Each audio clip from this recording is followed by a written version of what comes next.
Vision Pro trop lourd. Meta prépare un Quest 3 Lite. Meilleur 5G. Tous les 48 mégapixels ne sont pas égaux. Wi-Fi instable. Lundi 9 octobre 2023. Gilles Dounès. Fabrice Neumann. La quotidienne iWeek.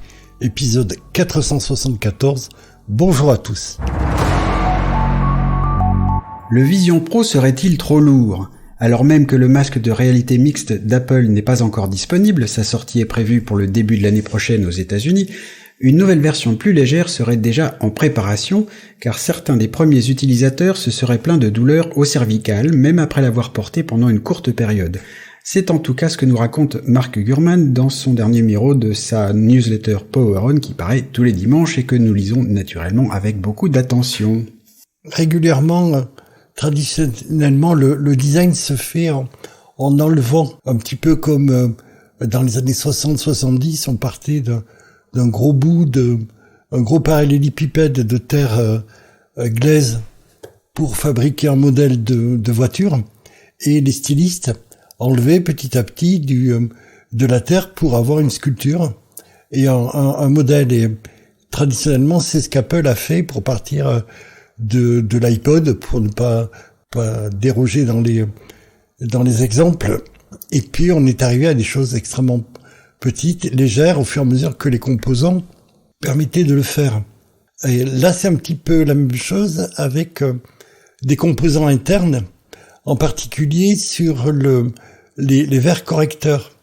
Apple travaillerait sur des verres correcteurs à l'intérieur du casque qui pourraient s'enlever et ou plutôt non, qui seraient à demeure dans la machinerie, de manière à avoir des choses moins volumineuses, moins lourdes. Alors il y a quelque temps, il y a un an ou deux maintenant, j'avais lu un truc sur les métamatériaux qui étaient des cristaux un petit peu particuliers qui étaient conformés de telle manière que la lumière soit polarisée de telle ou telle direction et pourrait remplacer la courbure de verre correcteur. Toi comme moi portant des lunettes, on sait que au fur et à mesure qu'on s'éloigne du centre du verre correcteur, l'épaisseur de ce verre devient de plus en plus importante et du coup ça plombe d'autant plus les montures et les lunettes qu'on a sur le bout du nez. Apple pourrait être confronté à ce type de problème et ça pourrait être une des solutions pour remédier aux soucis, mais avec d'autres problèmes en cascade qui seraient la revente et l'évolution de la correction du propriétaire du casque, avec des casques à plus de 4500 €.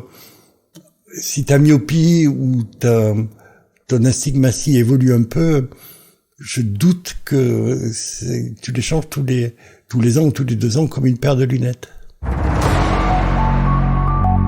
Dans l'attente de la sortie du Vision Pro, justement, Meta continue d'occuper le terrain. On l'a vu notamment la semaine dernière avec la fameuse interview de Mark Zuckerberg, patron de Meta, par Lex Fridman, un podcasteur américain très célèbre, qui s'est entièrement déroulé par avatar interposé et dont la qualité était à couper le souffle. Mark Gurman, dans le même numéro de Power On dont on parlait juste avant, nous apprend que Meta serait en train de travailler à une version moins chère du casque Quest 3 qui vient d'être présenté et qui est déjà lui 7 fois moins cher que le Vision Pro d'Apple, dont le prix prévu est, rappelons-le, de 3500 $ aux États-Unis. On a de quoi être étonné, non Gilles, de cette concurrence qui fait rage alors qu'un des deux concurrents n'est même pas encore présent sur le marché. Oui, ça me fait penser au curling où tu as une bande de types qui balaient comme des forcenés devant un boulet pour essayer de lui faciliter la course et qu'il aille le plus loin possible avant que les favoris ne se lancent eux-mêmes dans la course. C'est un petit peu un truc comme ça, sachant que le casque d'Apple va faire quelque chose de très important, de très en rupture. Pour répondre à ta question, ça me semble assez suicidaire d'annoncer ou de laisser fuiter des versions encore moins chères que le moins cher sur un produit aussi innovateur sur une nouvelle plateforme, personne n'a intérêt à partir dans une spirale déflationniste et perdre de la valeur à ce point. On apprend grâce aux spécialistes d'iFixit que l'iPhone 15 profite, comme l'iPhone 15 Pro et Pro Max, d'un nouveau modem 5G de Qualcomm, le X70, alors que l'iPhone 14 était équipé de la génération précédente, le X60. Qu'est-ce que t'en penses, Gilles? C'est un changement mineur ou majeur selon toi? Non, on gagne 25% en fonction des opérateurs américains qui ont pris en compte. C'est relativement mineur, mais ça signe surtout que Apple sait mettre sa fierté dans sa poche quand il le faut, et ils ont pris la vitesse de améliorer également le gain en consommation, et ils ont donné ce qu'il y avait de mieux sur les étagères à leurs clients, et ils n'ont pas de fierté mal placée, même par rapport à des fournisseurs et des équipementiers avec qui ils sont un petit peu en bisbille.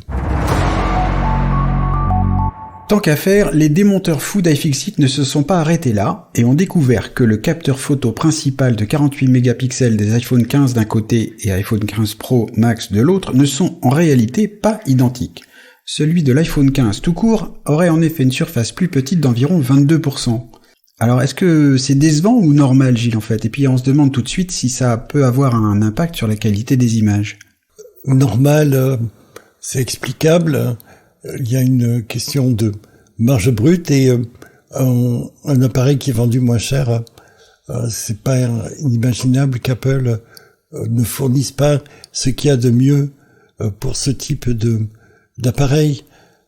C'est normal qu'il y ait aussi également une baisse relative de la qualité d'image en basse lumière, dans la mesure où les photosites sont plus petits, sont moins grands que sur un capteur plus important, plus grand. Et donc, si on divise quelque chose de plus petit qu'une taille donnée par 48, on aura au final un résultat plus petit que la surface de départ. Et on sait que cette surface sensible, la taille de cette surface sensible est extrêmement importante pour capter le maximum de lumière en faible luminosité. C'est valable pour des capteurs photo et vidéo. C'est également la même chose pour les cellules de la rétine. Donc, il va falloir faire des études et des tests bien approfondis en lumière équivalente pour les deux qualités d'iPhone, l'iPhone 15 normal et l'iPhone 15 Pro, mais je ne doute pas que l'intelligence artificielle ne remédie à tout un tas d'artefacts qui devraient être présents sur les photos de l'iPhone 15. Et puis, alors que la mise à jour destinée aux iPhone 12 pour régler le pseudo-problème de dégagement des ondes sera disponible dès demain, mardi 10 octobre, on apprend que depuis la mise à jour 17.0.3 qui, elle, résout le problème de surchauffe des iPhone 15, de nombreux iPhones, des iPhone 14 y compris, souffrent maintenant de problèmes de connexion Wi-Fi. On aura donc peut-être droit très vite à une 17.0.4. Décidément, Gilles, on a l'impression que Apple doit jongler avec les problèmes en ce moment. Oui, on dirait moi, quand je rendais encore des articles écrits sur Mac+, il y avait toujours quelque chose qui coinçait. Sauf que là, Apple vend cher ses appareils, et les logiciels qui sont fournis avec sont compris dans le prix. Donc, on pourrait s'attendre à quelque chose de bordé et de bonne qualité. Apparemment, c'est une question de longueur d'onde et de largeur d'onde sur les différentes bandes de Wi-Fi. On va avoir vraisemblablement une nouvelle version, tu l'as dit, du logiciel, mais les problèmes s'enchaînent au niveau de la qualité et du contrôle de la qualité sur des produits qui sont neufs et qui, encore une fois, sont vendus cher. C'est vraiment le haut du panier de ce qu'on peut se procurer chez le marchand. Honnêtement, ça la fout mal, quoi. La quotidienne iWeek revient demain.